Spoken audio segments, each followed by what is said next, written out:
Audi will make its official debut as a Formula One team when its car hits the track at the Australian Grand Prix, being one of the teams that will attract the most attention as one of the new additions to the grid. The former Sauber team will begin its transformation in 2026, and it will do so with the same duo we saw last year. That is, with the experienced Nico Hülkenberg and the young motorsport prospect Gabriel Bortoleto, who will be entering his second season in Formula One. So, looking at these cards, this is another duel of youth versus experience, but we still have to see if once again experience will prevail or if youth will come out on top in this particular battle. Hülkenberg comes from winning another personal duel. Since last season, even with the fact that he didn't know the team he competed with, he managed to get along very well with the car. And he achieved results that seemed completely out of reach at that point in his career, like for example that podium at the British Grand Prix. When the car evolved and its competitiveness improved, Nico showed off his excellent race pace skills to achieve very strong results. However, his big weakness was qualifying sessions, an area in which Bortoleto beat him in 2025 as a rookie. Well, the young man had many flashes of talent, especially in these time trial sessions. His great strength was in qualifying, where he consistently beat his teammate, but in race pace he was perhaps never as solid as Hulk was throughout the year. Although when he was at his best, he was capable of delivering very strong results. And I think that with experience, he'll be able to be much stronger on Sundays and combine his natural speed with a very strong race pace that will allow him to make the most of his potential. I have no doubt that Bortoleto will have learned from everything that happened last year, and we'll see him in 2026 in a much stronger form. Besides, I still believe that his natural speed is superior to Nico Hülkenberg's. But Hulk is still one step ahead when it comes to managing the pace. And with such complex cars, that trait will be extremely useful. Especially considering that, surprisingly, Audi seems to have a midfield car and not a backmarker as was originally expected. So yes, I believe Bortoleto will be much closer this year. Even with his great one-lap skill, I see him capable of beating Hulk several times if he manages to combine that strength on Sundays. But the way of reading the races will be the skill that decides the outcome, and therefore I will put Nico Hülkenberg as the winner of this particular duel. In addition to my prediction for the winner of the Audi Formula One team, my question is how close Bortoleto can get in 2026. Well, with more experience, his talent should start to flourish much more and become a much stronger threat to the German driver. I know that after the preseason, there aren't many hopes placed on Aston Martin for 2026 after multiple reliability issues, pace problems, and things that couldn't be tested at the start of this partnership with Honda and Newey. And what seems to be a four-wheeled nightmare will once again be in the hands of Lance Stroll and Fernando Alonso, who will be driving together as teammates for the fourth consecutive season. I know that for now Aston Martin looks like a backmarker car, and that will make this prediction one of those that depends more on luck again. The thing is, at least I don't expect Aston Martin to be a backmarker car throughout all of 2026. Although I doubt they'll compete for the podium, I believe by season's end, Aston Martin will be much stronger than at the Australian Grand Prix start. But in that context, who will beat their teammate? We'll have to analyze it both if the car improves and if it definitely doesn't, and there's always a car at the back of the grid. I know that under normal conditions, Alonso would easily win this matchup, and yes, even with a bad car, I still believe Alonso can beat Stroll, since the way he gets the pace out of the car is something the Canadian driver hasn't been able to do in all the years he's been with the team. My only concern is if he'll stay motivated after seeing the project began as a real disappointment. Well, if Aston Martin doesn't show signs of improvement during the year, knowing that Alonso is already 45 years old and maybe has other priorities on his mind, I'd be worried that he might decide not to continue in the category if they don't offer him competitive guarantees.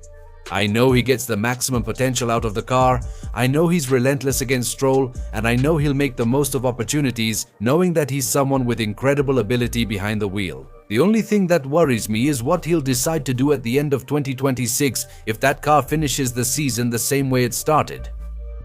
As for Stroll, I know that generally speaking he's a driver you really can't expect much from. He's a driver who, year after year, is beaten by his teammate, who gets out-qualified every season, and year after year, we still haven't seen a different driver from the one we've basically seen since 2017. But this year, after preseason, I've even seen him more unmotivated and less eager to start. And if he hasn't had much motivation in recent years as it is, I don't know what's going to happen now that the car is definitely the worst he's ever driven so far in his Formula One career. The only thing I see in his favor is that somehow the guy knows how to take advantage of chaotic situations and risky strategies very well. In fact, that's how he stayed ahead of Fernando Alonso at the start of 2025 when the car wasn't able to fight strongly for points. If the car doesn't improve and he scores points in a chaotic race, he could gain an advantage he won't lose if the car can't score all season. Although for this to happen, it requires two factors that I find hard to believe will happen right away, even though something similar already happened in 2025, and this allowed Stroll to be ahead of Fernando Alonso in the driver's standings, at least for a while during the season. Even so, it's very complicated, so even if Fernando is unmotivated and already thinking about other things in life, under normal conditions the same thing that has happened since 2023 should happen again. What's happening?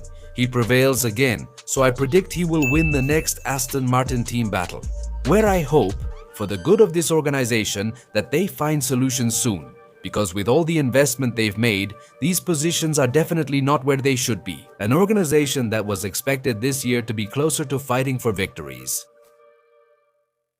Can you imagine if in this world you had the chance to watch Formula 1 on F1 television, Disney Plus, and Apple television, or even Netflix, without having to subscribe to different streaming platforms just to watch a race?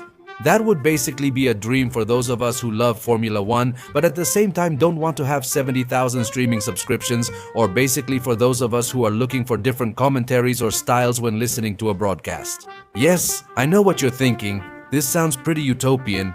But what would you say if I told you that this could be more real than you imagine with a simple and very easy version? A tool called VPN that is provided by our friends at Surfshark. Look, so you don't think I'm crazy, let me explain. It was recently announced that Apple Television and Netflix reached an agreement to have the major Formula 1 awards on their platform, but obviously this will only be available in the United States.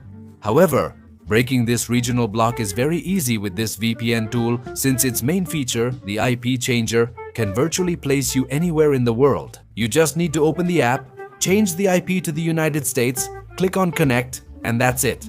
You can trick your device, so it makes your device believe that you live in the United States, and you can enjoy Formula 1 on Netflix and Apple Television wherever you are. And you can do this not only with Formula 1 but also with many movies, series and sports that are on different streaming platforms but are regionally blocked, so you can fully unlock your browsing experience. But look, I invite you to try it yourself. If you go to surfshark.com/skyline and use my code SKYLINE, you'll get 4 extra months when you sign up for the service, so you can try it on an unlimited number of devices. Use it for 30 days, and if you didn't like it or you're not convinced, you have a full money-back guarantee. So I invite you to dive into the world of VPNs with our friends at Surfshark. Expectations are extremely high for Alpine, considering everything they've sacrificed in an attempt to have a competitive car again. One of them is their position as a constructor, now becoming a customer team of Mercedes. And even though preseason data suggests they've left the back of the grid, there are still many expectations surrounding the French team and many unknowns along the way. And the duo for this team will be Pierre Gasly, the leader of the structure and a member since 2023, and the Argentine Franco Colapinto, who joined the team after 6 races in... That you keep watching yourself.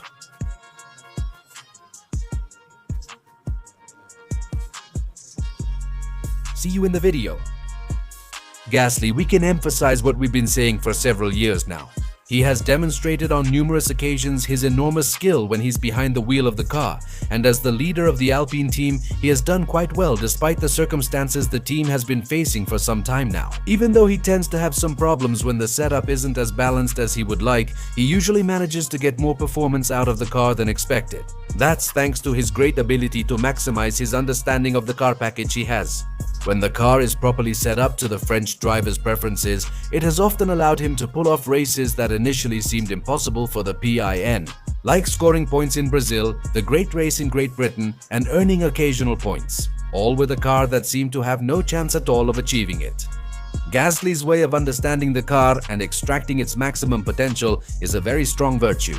So if this year he finds himself with a car capable of scoring points, it should give him a lot of strength, especially on weekends when he feels comfortable with the car. As we already saw at the end of 2024 when he was very capable of fighting for points and had very positive races. So, if the car is faster, his driving will be more proactive, and we should be able to see a much stronger version of the French driver who has been waiting for a chance to perform for several years.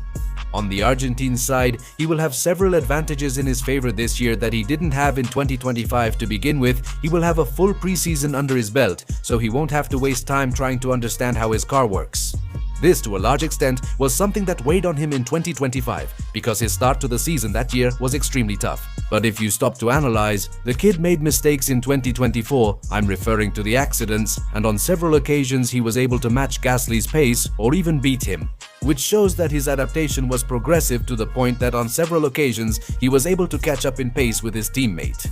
His progress last year was very noticeable, but he still has several areas he needs to have learned for this 2026, like being more consistent and gaining more strength in qualifying sessions, which was his Achilles heel throughout 2025, and being able to improve his adaptability in the car so he can adjust, feel more comfortable with the car, and thus extract maximum performance. I have no doubt that Colapinto will improve in all those areas, having been able to have a full preseason to learn about the car. It's interesting that this will be his third season in Formula 1, but 2026 will be his first full-time season if nothing unusual happens. That will also give him a slight disadvantage, since he still doesn't know some of the first circuits on the calendar with a Formula 1 car. But didn't we already see a lot of improvement in 2025? With Colapinto having had very little time to get into the car, with that extra advantage he'll have, and with the experience of already having 26 races under his belt, I have no doubt that we'll see a better version of the Argentine driver, where I really expect to see him much closer to Pierre Gasly.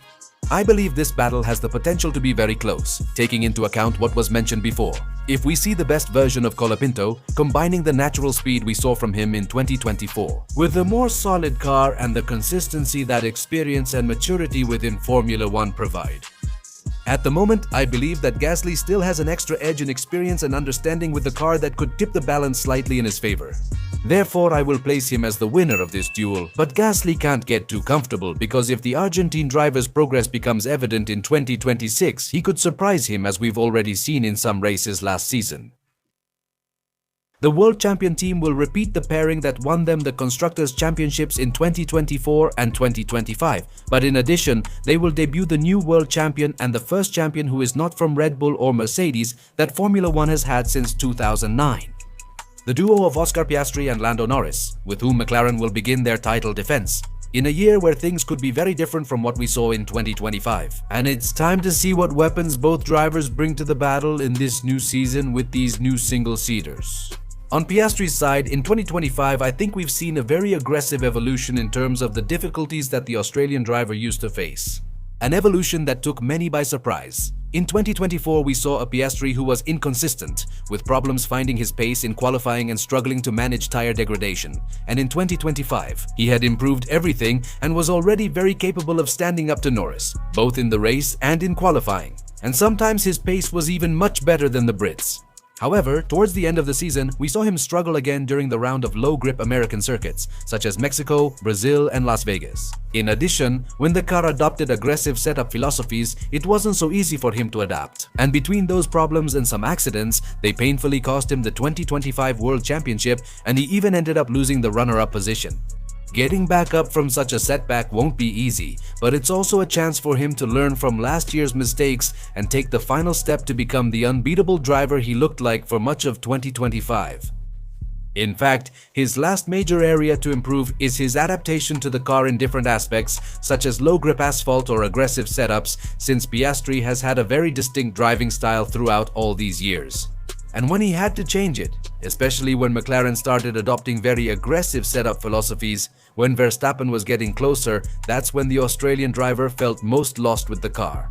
I'm sure that the experiences in 2025 will definitely make him the complete and lethal driver we hope will get his revenge in 2026. Well, seeing everything he learned from 2024 to 2025, why not think that from 2025 to 2026, he'll take that last step he's missing?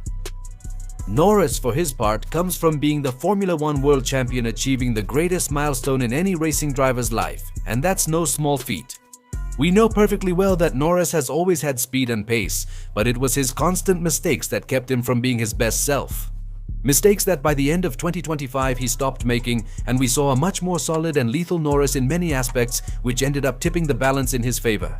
Now then, he has already taken the pressure of the title off his shoulders, which is well known by everyone. Once a driver becomes world champion, in 90% of cases, their driving improves exponentially as that pressure is removed from their mind. The question of when will I be champion will I ever be? or am I good enough to be world champion? And without that pressure, it's much more likely that we'll see a Norris closer to his final 2025 version, meaning one who makes fewer mistakes due to pressure and shows the best of his driving. So this 2026 sets up a battle with Piastri, who could reach a very high point of growth. Finishing what he still needed to learn, he became the most complete version of himself, and a Norris who shows the same speed he has always had but making far fewer mistakes. And if this duel was already extremely close in 2025 with this new scenario, we could see an even tighter battle.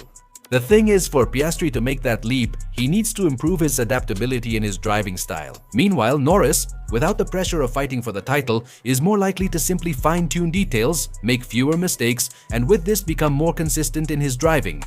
Following that reasoning, I expect Norris to outperform his teammate again, but if Piastri makes that last improvement, he'll be just as formidable as he was in 2025. And with that, I have no doubt that he can beat him regularly with speed and adaptability in the car. But at least until I see that change, my money will stay on the same side as in 2025. So, my prediction for the winner of this battle will be Lando Norris, but last year Piastri already surprised us with his step forward, so don't doubt that this year he can do it again with the right circumstances. We've reached what may be the most interesting prediction of the Gran Ciego grid, since we're discussing a team many consider to have the best duo in Formula 1. But also, after the preseason, could it be that Ferrari, after such a long time, finally has solid weapons to be a title contender? For a world championship title for drivers and constructors, you want one of the greatest talents currently on the grid on your side, as well as the all-time winningest driver in Formula 1 history, and right now Ferrari has both. Charles Leclerc and Lewis Hamilton will once again be the duo for the Prancing Horse team, which hopes and dreams that this will be the year when a 17-year title drought is finally broken. However, Ferrari is coming off one of its most disastrous and devastating years, a year where the car was terrible and slow, where they couldn't get a single victory, and where the pressure was constant due to the team's lack of success. A year without victories for Leclerc, and the worst year for Hamilton, who couldn't even get a single podium throughout the entire season. If the tides have changed, this year should be very different, and that could give us an extremely interesting battle between these two titans of Formula 1. It's clear Leclerc always gets the most out of the car, no matter how it performs. And undeniably, the team's best results last year were achieved by him, where despite having an extremely difficult car to handle, he managed to get several podiums and fight for victory at the Monaco and Hungarian Grand Prix. Leclerc is still an extremely complete driver, and his performance on track is outstanding, combined with monstrous one-lap speed that has made him one of the fastest drivers on the grid. There are few doubts left about the great talent of the Monegasque, whose only box we haven't seen him check so far is how he performs over the 24 races of a season under the pressure of a title battle. The closest he came was in 2022. Red Bull started to dominate the season, so at least he has some experience, but he definitely hasn't truly felt the peak pressure that comes when a Formula 1 World Championship campaign is about to be decided. However, aside from that, he has all the tools he needs. Prodigious one-lap speed, incredible talent, and if he knows how to handle this pressure and Ferrari has a car to win, I have no doubt about Leclerc's danger in a title fight. Hamilton, on his side, is coming off his worst year in Formula 1, a year where Hamilton himself acknowledged his weaknesses and problems, and where at some point in the season, he even began to doubt his own abilities. I would by no means underestimate the abilities of a 7-time Formula 1 world champion, but after such a tough season, a lot of doubts have arisen about Ferrari's signing and how he might perform in 2026. However, Hamilton has several advantages this season that he didn't have last year, and they could help him. For example, this time he won't have to spend most of the season trying to understand a car that his teammate knows perfectly, since there's a new technical regulation coming up. A technical regulation that also eliminates the biggest weakness Hamilton has shown throughout his Formula 1 career: ground effect, which has always been very uncomfortable for the British driver and hindered his driving style. So in theory, these cars should allow Hamilton to recover the best of his style, a more aggressive driving, being able to brake much harder and much later like he used to attack the curbs aggressively, just like before the 2022 cars. All of that without having to go through the headache that the cars from the old technical regulations were. So in theory, Hamilton should radically improve compared to what we saw last year, and if this technical regulation suits him and Hamilton feels comfortable with the car, there's no doubt he'll be very fast. Also, if Ferrari is in the fight for the title and Hamilton has the car, If anyone knows well, the version that comes with a championship fight is someone who has been world champion several times. So it's more likely that he knows how to manage this aspect much better, especially where his teammate hasn't had that experience. Therefore, even though many believe that Hamilton is no longer the same, I wouldn't underestimate him for this fight, because as I said, if he connects with the car, he can be completely lethal, and he's proven that in the past. And if we see a comfortable Hamilton and a Leclerc making the most of his potential in a competitive Ferrari that's capable of fighting for a title, things could get really interesting in the Prancing Horse team, and this could become a complicated prediction. However, at this particular point, I think Leclerc offers more initial guarantees in the matchup against a Hamilton who still needs to get up to speed with some things pending for 2025. I have no doubt this could be a spectacular battle if we see the best version of the 7-time world champion again, the one we were used to. But at least for me, this time I'll go with Leclerc as the possible winner of this matchup. But beyond who might win, I hope that if Ferrari is a contender for the title, we see some fireworks. With the battle between teammates that we know, if glory is within reach, can give us a legendary rivalry by going out to fight without showing any courtesy at all on the track. But ladies and gentlemen, with this we finish the 2026 edition of Who Will Beat Their Teammate. But this is where I ask you, who do you think will prevail in the different duels of each team? Which driver do you think will beat their teammate and come out victorious in this 2026 duel? I invite you to leave all your opinions in the comments section. With nothing more to add, I say goodbye by telling you that if you like this video, give us a thumbs up, subscribe to this channel, turn on notifications so you know when I'm uploading a new video, and share this with your friends. And I invite you to follow us on our Instagram and Twitter accounts. The links are in the description of this video, and we'll see you soon for more content here on your Skyline Racing channel. Thanks for tuning in and see you next time.